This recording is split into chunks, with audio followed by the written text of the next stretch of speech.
আসসালামু আলাইকুম, বিসমিল্লাহির রহমানির রহিম। সবাইকে স্বাগতম আমার চ্যানেলে। এই ভিডিওটা গতকালকে রাত্রের ভিডিও। গতকালকে রাতে সাইদুলের বাবা একটা কাঁঠাল এনেছে, বৈশাখের প্রথম কাঁঠাল। কাঁঠালটা অনেক মিষ্টি ছিল আর অনেক হলুদও ছিল, খেতে খুবই ভালো লেগেছে। আমরা এক বসায় সবাই এই কাঁঠালটা খেয়ে ফেলাম। ছোট্ট একটা কাঁঠাল এনেছে সাইদুলের বাবা। এই যে আমার এটা Facebook page, Bangladesh Bikrampur blogger. এই পেজে আমার ভিডিও আপলোড দিই, আর এই পেজের একটা গ্রুপ পেজও আছে। সেখানে যদি তোমরা জয়েন হতে চাও তাহলে আমার ডেসক্রিপশন বক্সে লিঙ্ক দেওয়া আছে, তোমরা দেখে নিও। আর এই পেজের মাধ্যমে আমার প্রতিদিনের ভিডিও আমি আপলোড দিই, তোমরা দেখে নিও।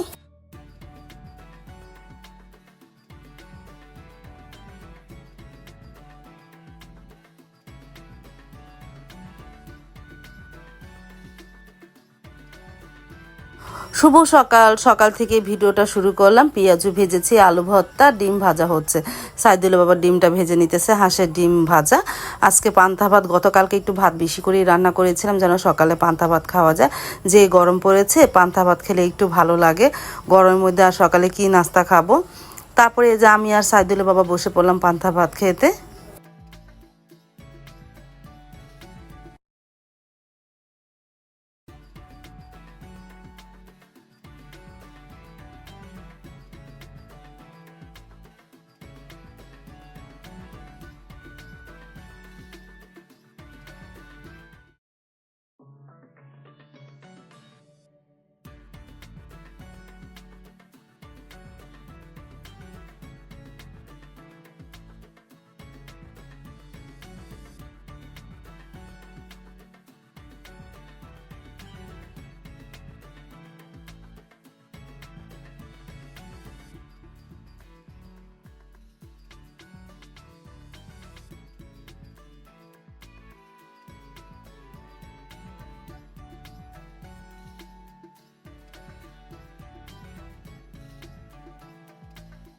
সাইদুল বাবা নাস্তা খেয়ে একটু বাজারে গিয়েছিল, বেগুন এনেছে, পুঁই শাক এনেছে। পুঁই শাক এনেছিল গতকালকে আমি মিনি মাছ লবণদা রেখেছিলাম, আর 3টা বড় বড় তেলাপিয়া মাছ এনেছে। এখন ভাবিকে দিয়ে এগুলো কাটিয়ে নিব। ভাবি এখন তুই আসেনি, আমি এ ফাঁকে ঘরগুলিও গুছিয়ে ফেলি। সাবাতো চলে গেছে স্কুলে, সারামণি অবশ্য শুয়ে আছে, এখন তুইও ওঠেনি। তারপর তো ঘন্টাখানিক পর সারামণি ঘুম থেকে উঠলো, প্রায় এখন বাজে 11টা। সাইদুলের বাবা সিঙ্গারা নিয়ে এসেছে, গরম গরম সিঙ্গারা, আর এনেছে 4টা মুরগি। সাইদুলের বাবা এক পরিচিত ভাই, সে ফার্মের মুরগি বাড়িতে পালে, সেই পালা মুরগি এনেছে, 4টা মুরগি এনেছে, তাই দিয়ে যাওয়ার জন্য এনেছে। আমি বললাম তাহলে সিঙ্গারা খাবো, গরম গরম সিঙ্গারা এনেছে। এখন আমি আর সারামণি খাই। সারামণি সকালে তো উঠলোই দেরিতে, উঠে মুখ টুক ধুয়ে সিঙ্গারা খেতে বসলো, গরম গরম সিঙ্গারা। সাইদুল বাবাকে বললাম তুমি খাও, সে খাবে না।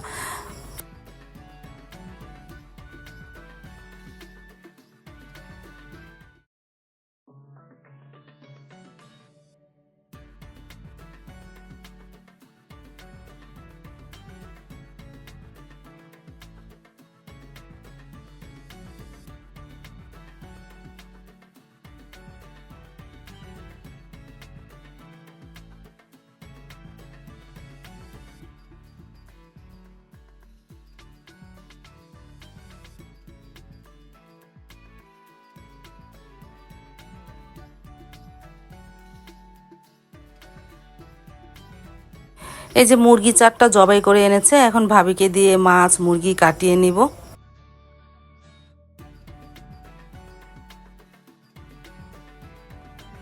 চলে তো আসলাম প্রায় 12টার দিকে রান্নাঘরে। এই যে মিনি মাছ লবণদা রেখেছিলাম, আজকে পুঁই শাক দিয়ে চচ্চড়ি করব, লবণদা মাছ খাবো। গরমের মধ্যে আর কি খাবো, কোনো খাবারই খেতে তেমন একটা ভালো লাগে না গরমের মধ্যে।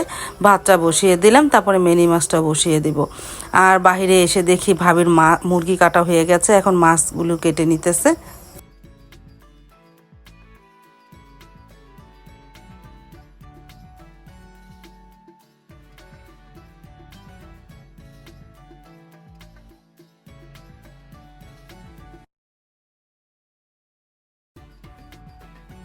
মেরি মাছটা বসাবো, পেঁয়াজটা ভাজা হয়ে গেছে, আদা রসুন দিয়ে দেয়, একটু হলুদ গুঁড়া, মরিচ গুঁড়া, ধনিয়া গুঁড়া দিয়ে মশলাটাকে একটু কষিয়ে নেই।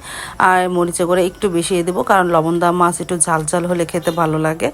আর ভাতটা তো আস্তে আস্তে বলক আসতেছে।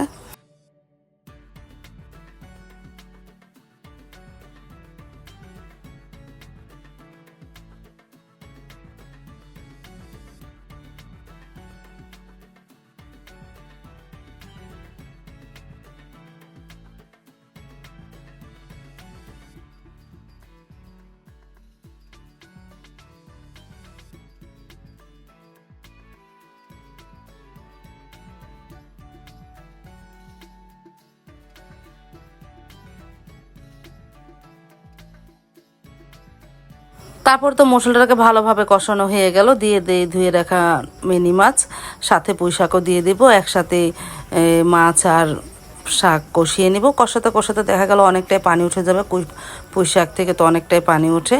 দরকার হলে দিব, তা না হলে দিব না।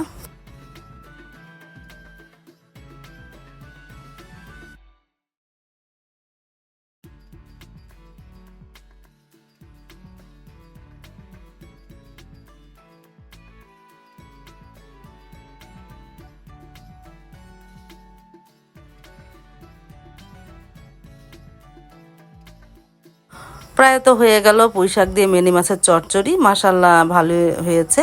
আর লবণদা মাছ পানি রাখতে হয় না, পোড়া পোড়া করতে হয়। আমি একটু ঝোল রাখবো না, পোড়া পোড়া করলে ঘ্রাণ লাগে।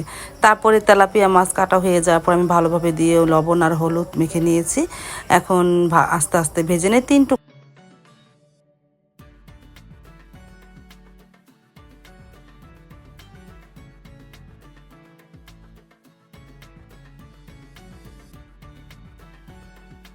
হয়ে গেল আমার মিনি মাছের চচ্চড়ি। দেখো পোড়াটা শুকিয়ে ফেলেছি।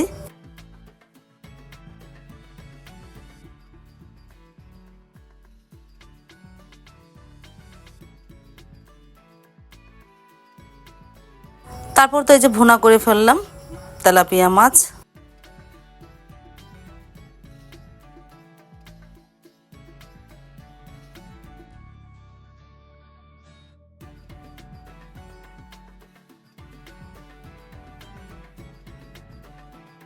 দুপুরে খাবার খেতেও বসে পড়লো সাইদুলে বাবা। তার খুব খিদে লেগেছে, সে একাই খেতে বসলো। মেয়ে দুজনকে ডাক দিলাম, তারা এখন খাবে না, আমিও একটু পরে খাবো।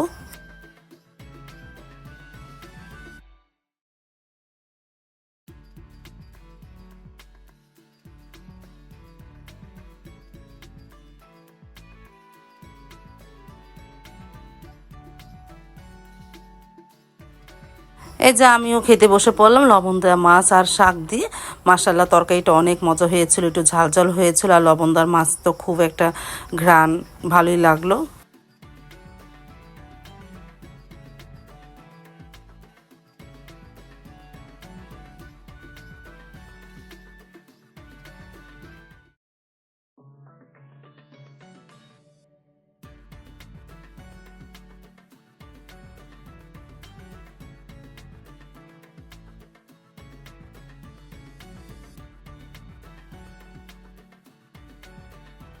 আজ তাহলে এ পর্যন্ত, দেখা হবে আগামীকালকে নতুন আরেকটা ব্লগ নিয়ে।